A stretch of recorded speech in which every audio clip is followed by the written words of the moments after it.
The sun is out, the weather is warm, meaning it's time to put on your shades and hit the pool. Coming up next, I'll tell you how long this warm weather will last and what storm you may need to look out for this weekend. Traditionally, people attend a formal Ash Wednesday service in a church, such as this one. But now...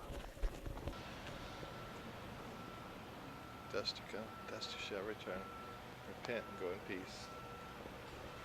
In today's busy world, people can get their ashes to go. While the students won't be teeing off themselves, the jobs they will be having are just as important.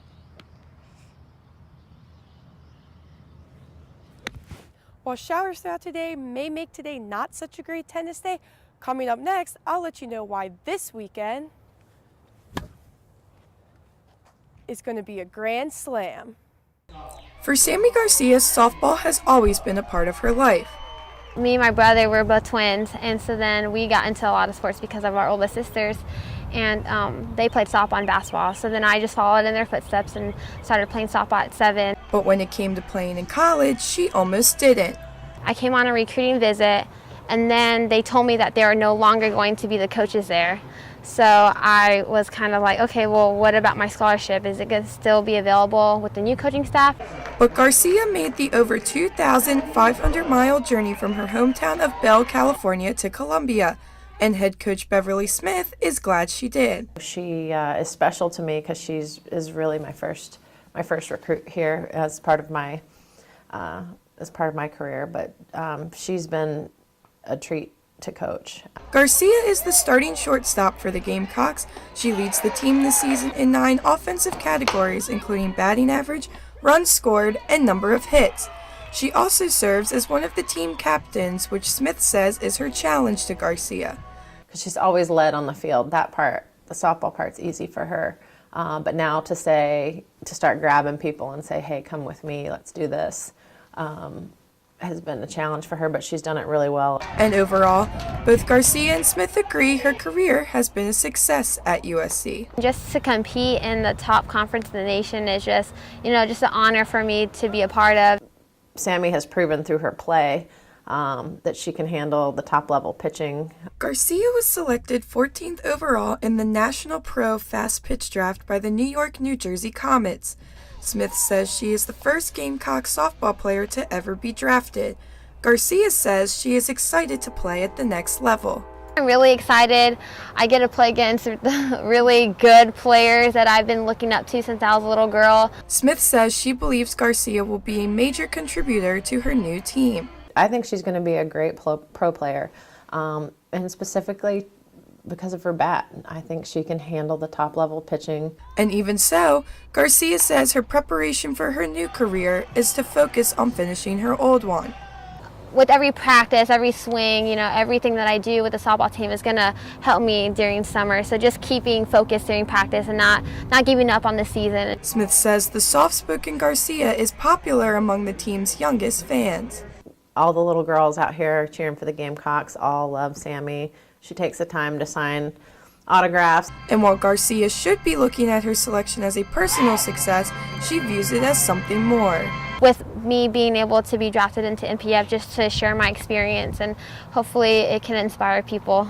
So while the 5'6" Garcia may not be the biggest member of the Gamecock softball team, she certainly will leave one of the biggest marks on the program and blaze one of the biggest trails for its future. Brooke Jordan, Carolina News. Andy Knight works at the USC Journalism School Equipment Office as part of the school's work-study program. But what if his job gets cut? If I lose the ability to make money, I won't be able to do a lot of things. I wouldn't be able to pay my fraternity dues. I wouldn't be able to go off campus and do things. The national sequestration is set to cut part of the federal financial aid that USC receives each year. Dr. Ed Miller is the director of financial aid and says the cuts do not affect the students directly, but rather the financial aid in which the office can give them. It affects our ability to make awards to students. It limits the dollars that we have. USC receives about $318 million in federal financial aid each year, including educational opportunity grants and work-study. Under the sequester cuts, a White House analysis shows that about 380 fewer students will receive financial aid and 270 work-study jobs will be lost. Miller says the financial office will help students find other means of aid if the cut takes effect. Hopefully we'll be able to steer students in the direction that they need to be steered to find good alternatives. But for some students, like Knight, his options would be slim. I would either have to take out a whole lot more loans, or I would have to transfer schools and go back home to go to school. But for now, students like Knight can enjoy their time at USC and can hope, like the rest of the country, that the national budget cuts don't cut their time short too. Brooke Jordan, Carolina News. Connor Farquharson is a senior business major at USC, and he also loves to play golf. It's good to get outside for a couple hours in a day, and it's just fun to do, and it's fun to be around your buddies and play them in a sport. And starting tomorrow, he will be combining both of those interests in Augusta, Georgia. Tell the guys in the truck trying to determine what's going to be on TV, who's up, when they're up, what are they hitting for. Farquharson is one of over 450 USC students who will be working the Masters Golf Tournament this week. While the students won't be teeing off themselves, the jobs they will be having are just as important.